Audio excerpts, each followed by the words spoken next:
Into our newsroom tonight, we're learning the officers involved in this shooting incident late last Wednesday have been cleared for duty.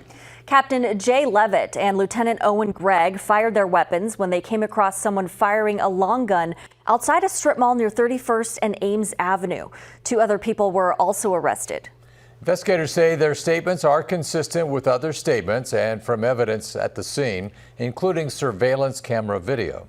One of the suspects, Jahari Love, was hit by gunfire, but investigators didn't say if the shot was from officers or someone else at the scene.